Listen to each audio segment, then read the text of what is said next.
Hi, my name is Taylor Bianchini, and this is my Bio 162 final video project. So just an overview of what I'm going to be talking about. So first I'm going to discuss my project topic, and then going to go into the two labs that I chose, which was the brain and skull, and I'm going to talk about the learning objectives that I'm talking about in my presentation. And then I also chose MS4, as well as the learning objectives that we discussed in that lab. And then I'm going to talk about my teaching tool, which are some medical images that I found on the internet.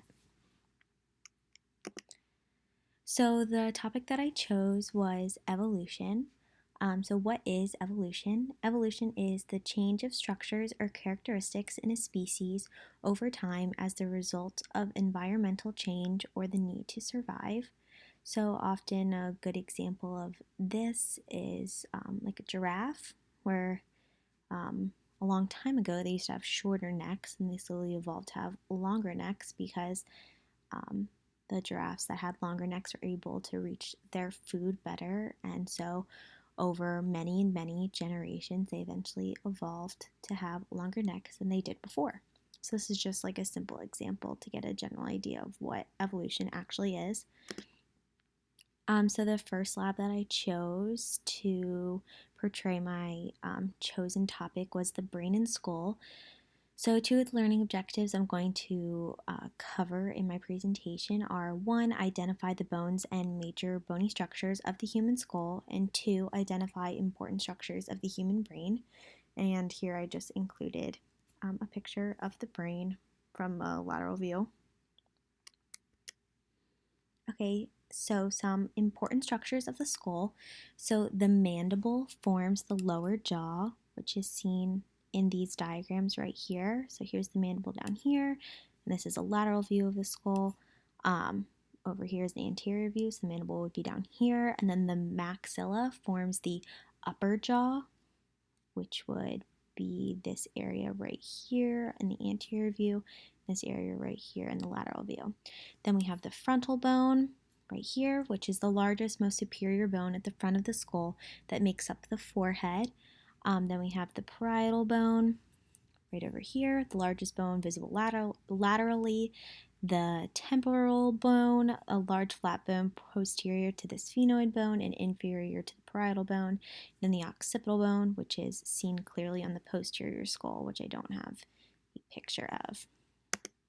Okay, so the skull and evolution. So here's just a diagram of the evolution of the skull, how it changed over time. So 2 and 3 million years ago, you can see that the skull of this species has a much smaller um, parietal bone, occipital bone, temporal bone, because as I'm going to discuss with the brain, they had smaller brains, so they didn't need as large of a base of the skull to, cover this brain and protect it.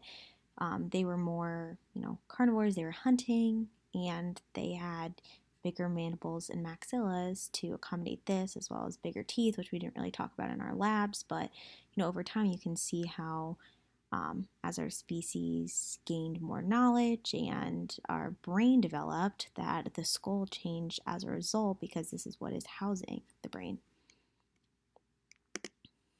So some important structures of the brain. Humans have the largest brain in proportion to their body size compared to any other living creature. So the cerebral cortex, it is composed of left and right cerebral hemispheres.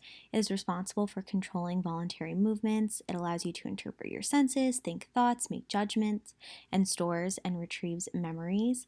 It's located in the forebrain, and its two hemispheres are divided into 4 lobes, which are the frontal, parietal, occipital, and temporal, and they parallel the bones that cover them, which we had just previously talked about. So as these all got larger, so did the bones that go on top of them. And then gyri, which are the ridges seen on the surface of the cerebrum, and sulci, which are the valleys between the gyri, and then the longitudinal fissure, it separates the right and left cerebral hemispheres. So the cerebrum and evolution. So these are some images I grabbed from my Bio 161 lecture, which goes along with this lab. So over here you can see some different species. We have a cat, alligator, frog, goose, monkey, codfish, and then different colors that are associated with different sections of the brain. There's 6 main ones.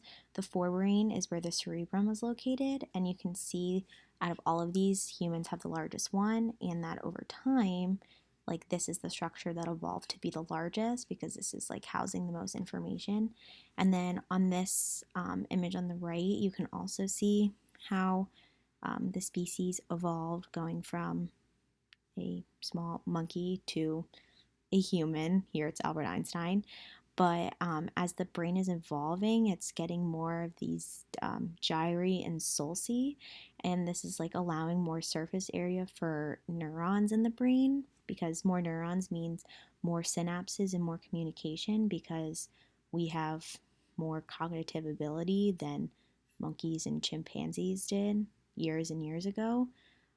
So that is what all of these lines essentially are. So the actual look of the brain was also evolving as well as we were getting smarter.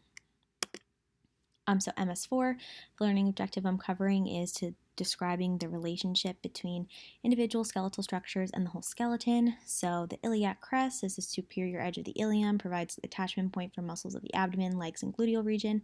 Ischial tuberosity, a large bony production from the ischium, sometimes called the butt bone. Pubic crest, edge of the pubic bone, medial to the pubic tubercle, and then the femur, which I don't have a picture of, is our thigh bone, which is incredibly strong and thick. So in MS4, we did a quiz that was based on kind of like the evolution of humans from, primates or even like cavemen type people. So obviously, chimpanzees did not walk like we do. They were more on their knees and stuff. So their femur didn't really have a need to be as strong as we need it because this supports all of our body weight as we are walking. And this connects to, our pelvic bone. So that also had a much different structure in chimpanzees because that also didn't need to support the weight of our body since it's connecting to the femur. So those are just like some differences in like the bottom half of the skeleton, which we're also going to see in the medical imaging. So here I have 3 pictures. So this one is of a brain, so it's a chimpanzee brain. You can see much smaller than the human brain. The forebrain here is obviously much larger because we have a bigger mental capacity. And then here's some examples of how the pelvic bone, like the shape of it changed. So obviously humans is much wider. It's accommodating the fact that we're walking and putting a lot of pressure on the structure in our body. And then here's also an example of how like the mandible, the jaw had changed over time. Here it's, thinner, more narrow. And humans, it's gotten wider, and also our teeth have changed as well. All because of, what we are using them for and how the food that we are eating changed. It's less of a fighting for survival. We do eat to survive, but also we're not hunting for our food like they used to. And then references, I used the Bio 162 Canvas page as well as the Bio 161 Canvas page. Thank you.